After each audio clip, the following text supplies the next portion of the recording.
Où va cette route qui n'appartient à personne? Cette route au creux de ma main, cette ligne de chance que je suis. J'ai fui l'épouvante du peu, cette grandeur défaite, cette ville, ses fièvres, ses larmes, son sang, son lait. Le printemps s'en va que vaille, va nu-pied, qui passe, qui goûte l'évidence de l'eau, qui perd son souffle dans la mer, je suis l'herbe aux lèvres. La nuit est partout. Le silence est une coque de noix, l'amour un pont sur l'eau. Le fils de l'air reste avec moi. Feu qui pense sagement, eau qui s'abîme et flambe, qui cogne au soir la roche humide des criques sous un soleil pétri d'ocre rouge. Un feu s'est pris de tendresse pour un arbre près de l'eau.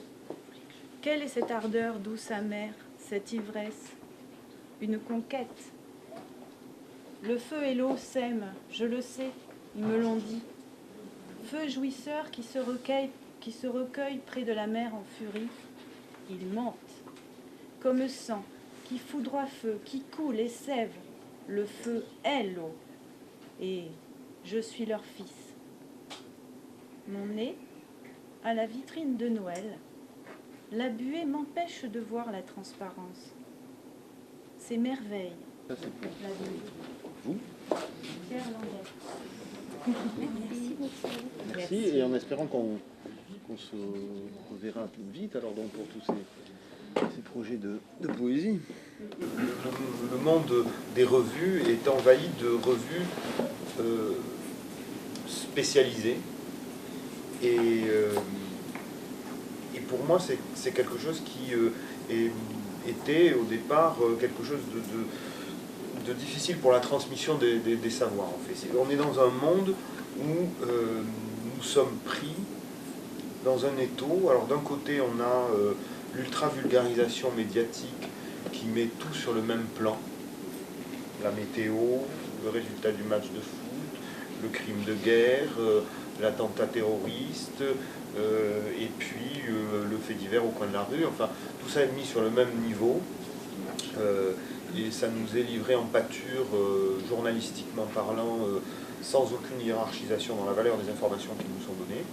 Donc on est pris dans ce premier volet, là, ce premier bras de l'étau. Et de l'autre côté, on a cette ultra-spécialisation. Et cette ultra-spécialisation, elle vient en contrepoint. Et je voulais trouver un outil qui permette de suivre une voie médiane. Donc elle est conçue structurellement comme ça, avec d'un côté une première partie qui est plutôt, on va dire, scientifique, une deuxième partie qui est plutôt consacrée au sens très large du terme aux arts, ça va de la nouvelle à la photographie en passant par le dessin. Et pour faire la jonction, au milieu, nous avons un cahier central qui est un cahier de poésie, parce qu'on a considéré que la poésie pouvait peut-être être la science, entre guillemets, qui fait le pont entre justement l'aspect scientifique et l'aspect artistique. La poésie est au carrefour de tout ça. Phaéton, c'est le salut de l'homme par l'acquisition des savoirs et la transmission de ces savoirs. Donc, ayant connaissance de ça, je me suis dit vraiment le caractère pluridisciplinaire que j'avais en vue au départ et ce phaéton, cet enfant volé qui est la permanence de la lumière dans la nuit, je dis c'est le titre de la revue, il faut que ce soit le titre de la revue. Donc il y a une adéquation entre cette pluridisciplinarité dont je parlais et cette permanence de la lumière dans la nuit et cette transmission qui est fondamentale. Lire des Marches, c'est donc une maison d'édition de littérature contemporaine qui a été créée en 2013. Donc, là, on a fêté en février nos 3 ans d'existence. Et en fait, elle s'est construite. Alors moi, ça faisait quand même pas mal d'années que j'avais ça en tête. Que finalement, pourquoi on crée une maison d'édition ? Pour de bonnes comme de mauvaises raisons, peu importe. D'abord, évidemment, parce qu'on est passionné de littérature, ça c'est évident. Et puis que moi, je me trouvais... on me proposait dans le cercle amical, de chercher un éditeur, de corriger un manuscrit. Ça m'est arrivé pas mal de fois, jusqu'au jour où finalement il y a des textes auxquels on tient, et puis on n'arrive pas forcément à les faire publier ailleurs. Donc à un moment donné, on va faire très simple, on se dit que finalement on va monter son outil et qu'on va créer sa maison d'édition et qu'on va faire, qu'on va les publier et les défendre nous-mêmes. Donc voilà, c'est un peu comme ça que l'idée s'est formée sur plusieurs années, bien évidemment. Et puis, moi j'ai souhaité m'entourer d'un certain nombre de personnes qui avaient effectivement des compétences par rapport au domaine du livre. Et donc on a créé un collectif. Donc Lire des marges, c'est d'abord un collectif qu'on a appelé au départ un collectif de gens de bonne volonté.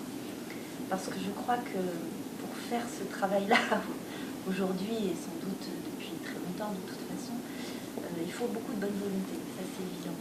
La création c'est un combat et porter, puisque en tant qu'éditrice, moi je ne crée pas. Mais en tout cas j'essaie de porter au mieux ce que créent les autres. Oui, c'est un vrai combat, effectivement. Seul peut-être, déjà tu larmes. Va mon regard, je te désarme. Viens, le monde est un miroir. Moi, ton regard, je te le vole, tu sais. Il n'y a pas que des sourires, des bras tendres. Ailleurs, l'on respire. Il y a un homme qui vous appelle quand on passe. Il a des binocles, un vieux costume gris. Il fume un petit minas, il est assis. Il vous appelle quand on passe. Ou simplement, il vous fait signe. Il ne faut pas le regarder, il ne faut pas l'écouter, il faut passer. Faire comme si on ne le voyait pas, comme si on ne l'entendait pas. Il faut passer, presser le pas. Si vous le regardez, si vous l'écoutez, il vous fait signe et rien, personne ne peut vous empêcher d'aller vous asseoir près de lui.